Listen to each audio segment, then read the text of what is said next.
Hey fam, it's Erica from Excel with Erica.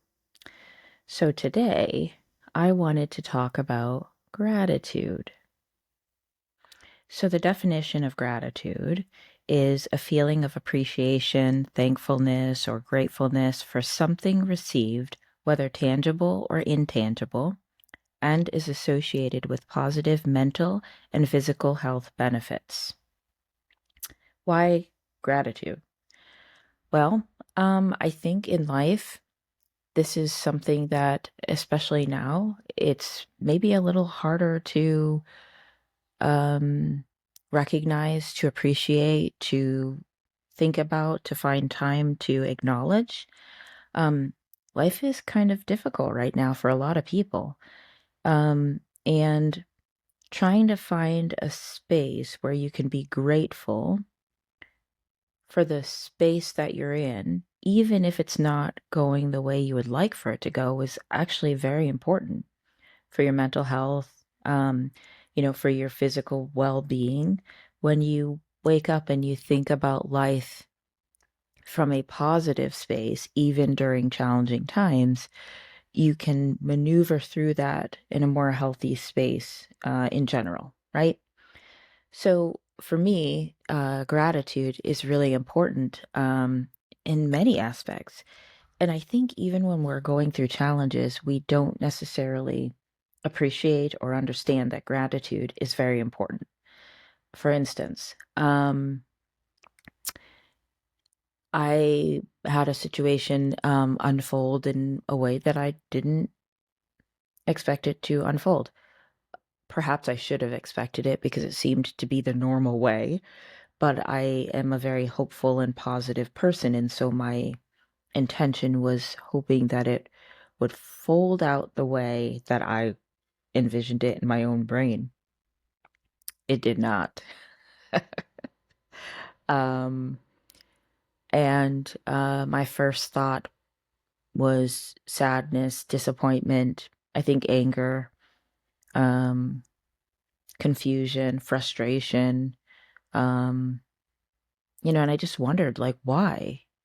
I see the benefits of this going this way, and I don't understand why it cannot be this way.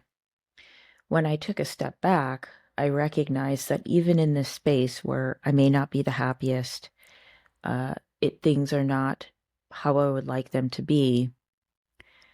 In order for me to be able to live my life in a way that truly matters and be in a healthy space still, I need to be able to move forward in a positive space. And the only way that I can do that is to recognize the spaces for which I should be grateful.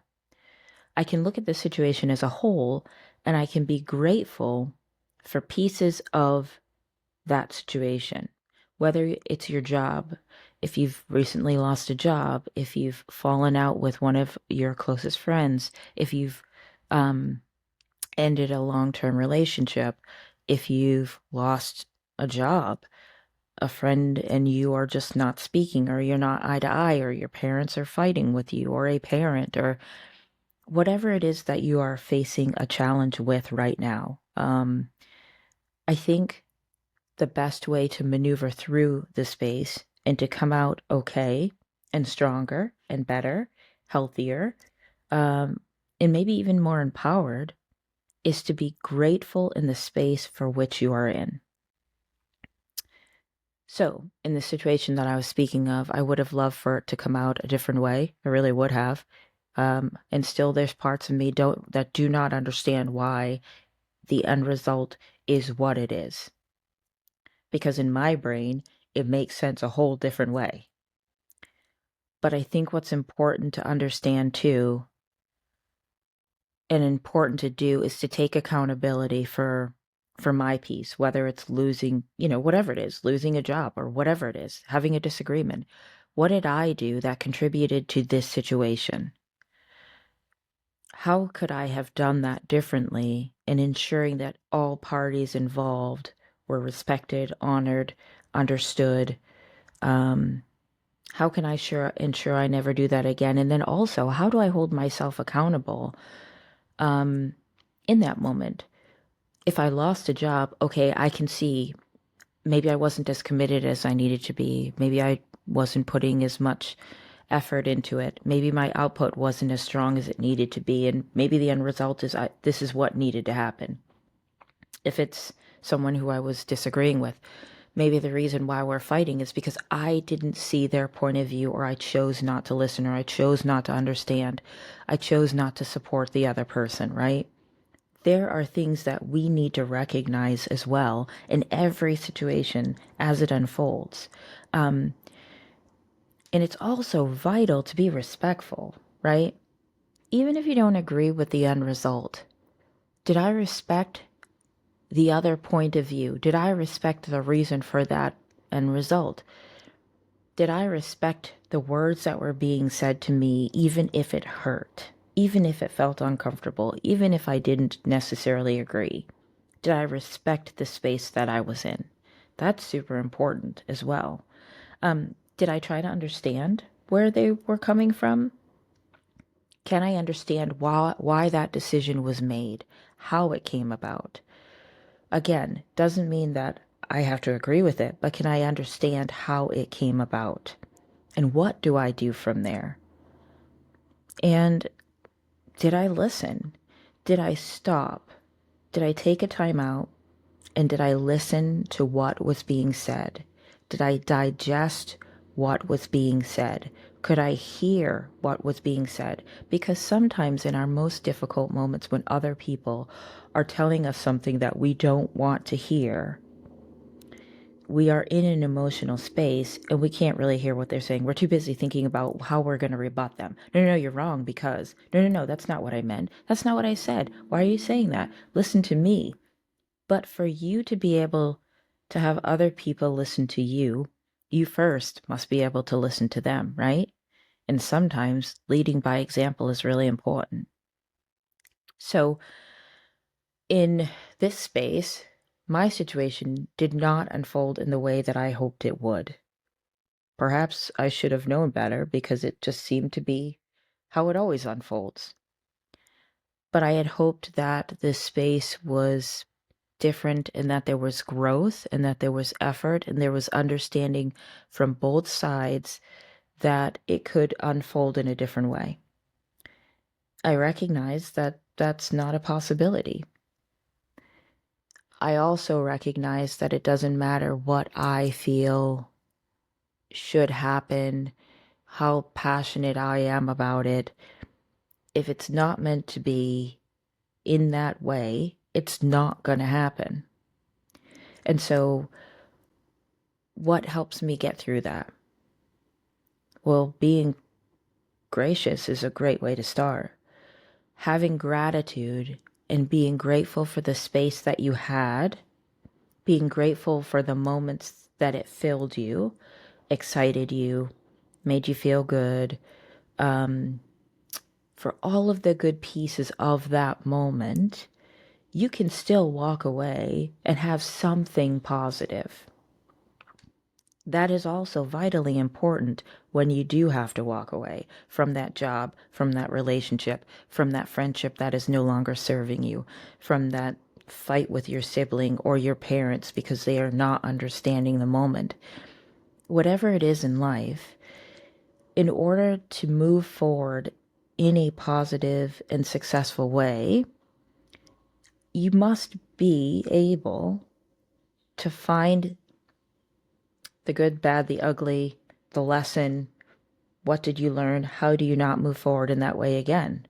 And it's okay to take a step back and be sad. It's okay to cry. It's okay to be mad. It's okay to be all the things. But what do you do once you've been through all of those things?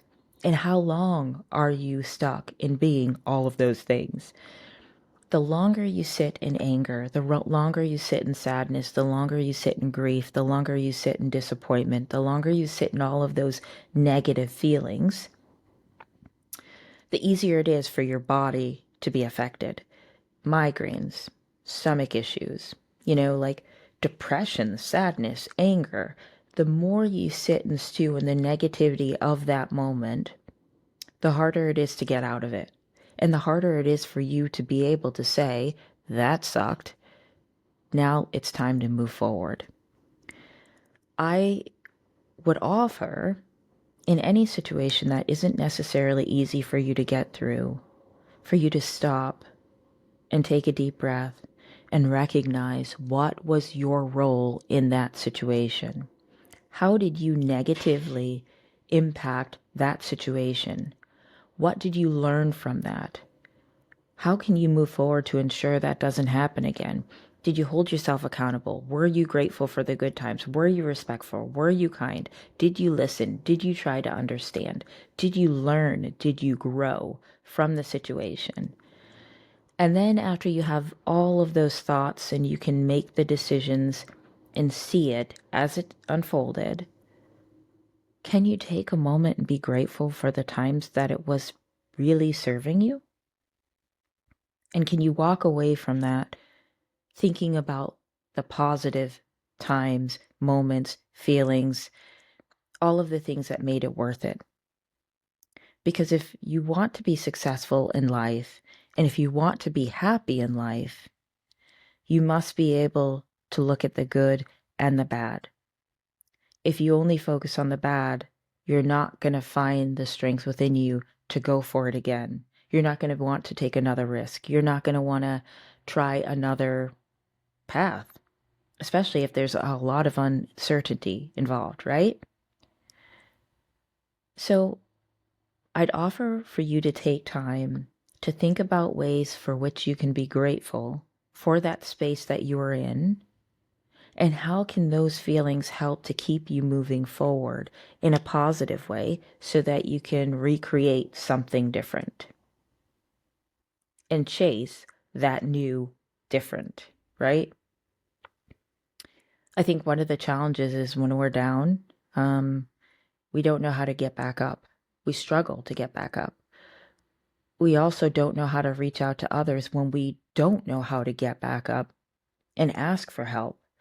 I think it's also very important to do that. And if you don't know exactly how to maneuver through the next space, reach out to people who can help you. I think that for me, even in my worst days, I knew if I wanted to get to something better, I had to continue to take risks. And once I fell and crashed and burned, my fear was, am I going to crash and burn every single time from this point forward? And I didn't want to keep trying, but I also knew if I didn't keep trying and taking risks, I would never know. And I'm still taking risks. And I know that some will be successful and some just will not. But I have to keep moving forward.